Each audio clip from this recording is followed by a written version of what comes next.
is this? Is that a book? But not just any book, a very old book. I don't think this is a coincidence that I found this old book. Just I don't think this is a coincidence that I want to share what's inside with you. I'm glad that you are here, history lovers. I'm broadcasting from under the bridge that I found during my journey through the hills and valleys. This amazing waterfall is located under the bridge that is over 250 years old. It used to be a very important military road, but now it is forgotten, unlike my hero of the episode who played an incredible role in the Battle of Vienna. Let me take a few steps and move to a place more closely related to this person. Hello, Highlanders from Kraków. I'm in Strzelecki Park, where there is a monument to a person we cannot forget. Jan III Sobieski is the name of the figure I want to tell you about. And if you want to learn more, visit my website Highlander12.com. and you will find more extensive material in the Historical Figures tab. Jan III Sobieski, which is behind me, was a king of Poland for 22 years and Grand Duke of Lithuania in the Polish-Lithuanian Commonwealth, a country whose borders stretch from the Baltic Sea to the Black Sea and from Kiev to Kraków. He was born at Olesko Castle on 17th of August 1629. Today this area is a part of Ukraine, not far from Lviv, but at the time it belonged to a kingdom of Poland. He died in the place in Wilanów, located in Warsaw. The Ottomans called him the Lion of Lehistan. A unit that did not exist, but it is interesting that the Turks still use this term. Quite strange, don't you think? As I often say, in order to know yourself, it is worth knowing your history. So in order to know historical figures, it is worth knowing their roots. And then we will learn more. One of the Highlander brothers helped me understand how important a role Jan III Sobieski's father, Jacob, played. In other words, he shaped Jan's personality like a rock, passing on the best of himself and teaching him how to be a true warrior of the god. In fact, the entire Sobieski's family shaped his ambitions and the future from the very beginning. His mother, Teofilia Zofia Sobieska, commanded the service at the castle in Olesko at a very young age to repel the attacking Tatars. It was said that she had unusual courage and charisma for a woman of that time. Right in front of me is a Lubitz Street, which is perhaps no coincidence, as his grandfather Stanisław Żółkiewski bore this coat of arms. Unfortunately, he was killed by the Ottoman Tatars in the Battle of Czechora in 1620. This event probably shaped his aversion to the Ottoman Empire at an early age. Jan was very well educated. As I mentioned earlier, his father Jacob made every effort to ensure that he and his brother Marek Sobieski attended the best schools, namely what is now the University of Kraków. You might not believe it, but he spoke 8 languages. Not all of them fluently, but still great respect for such a language skills. He traveled extensively and visited different countries, not for pleasure, but to deepen his military and political knowledge. He visited courts in England, the Netherlands, Italy, and of course France, which, as we will learn later, played a very important role in his political life. I know, and there is no doubt that it says here Jan III Sobieski, King of Poland. And many people will say, Highlanders, what are you doing, talking about his enemies at Sobieski's monument? But I will say that I want to be objective and mention this from behind the sculpture. His rival led the Holy War of Jihad, This very important person was called Merizonfolu Kara Mustafa Pasha, or Black Mustafa, as he was called because of his hair color and his good look. Black Mustafa was a Grand Vizier of the Ottoman Empire from 1676 to 1683.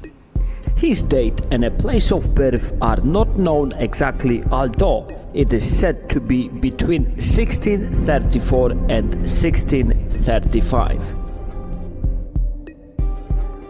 If I were a Safahe, like a Mustafa's father, I would ride closer on a horseback to the monument in this park, but because I don't, I will tell you that young Kara Mustafa Pasha was accepted into Koprulu family and raised as their own son. Stepping higher on a political ladder, starting as a messenger between the Grand Vizier and the Sultan. It seems almost certain that he was raised in the faith of the Kadizadeh movement. This movement, known as the Islamic Revival Movement, was started by Kadizadeh Mehmed in 1582 until 1635. The supporters of this movement were rivals of traditional folk religion and were known for their emphasis on commanding good and forbidding evil. These values almost certainly shaped the personality of Kara Mustafa Pasha, who obsessively hated Europeans. In his history, he encountered Jan III Sobieski quite often, but as a rival not only in arms but also, I suppose, in faith.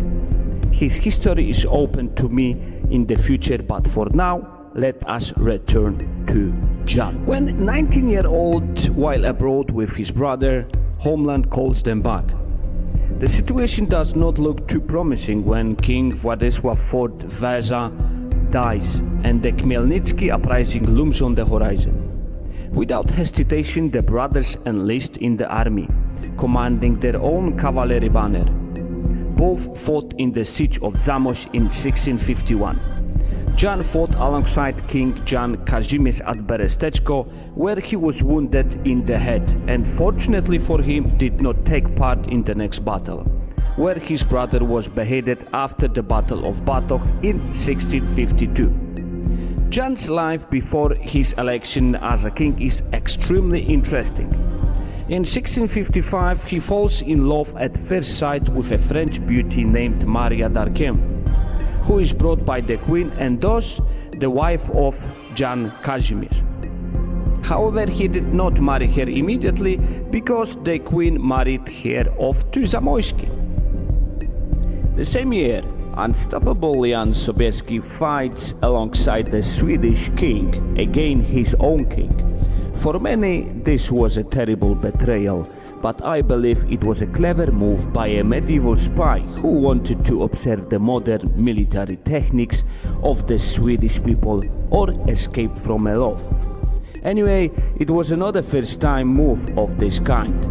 The future king went to Istanbul incognito to learn the Tatar language and get to know the enemy a little better in 1654.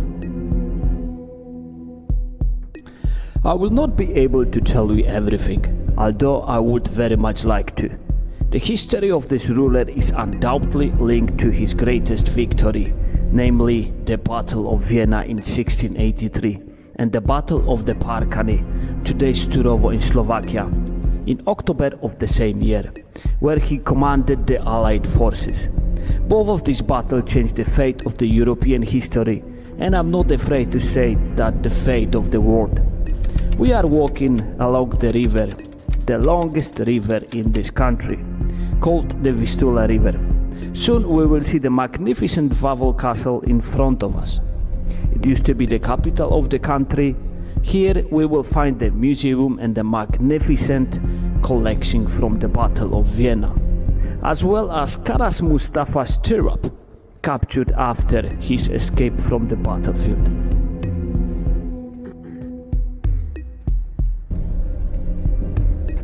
On the way, we pass boats that can be rented to take a trip to Tyniec.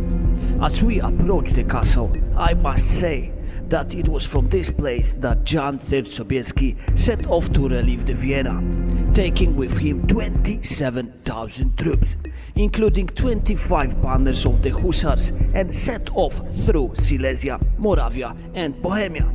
Unfortunately, I do not have a horse, although once I did, and I will head towards Austria by electric express coach.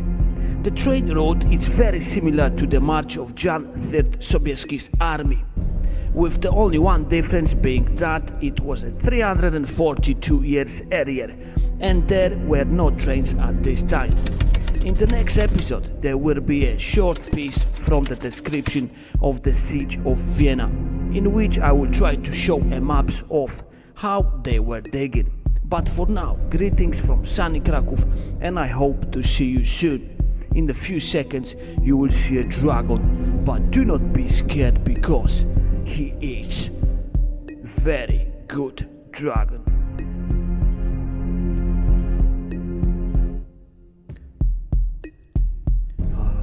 Highlander.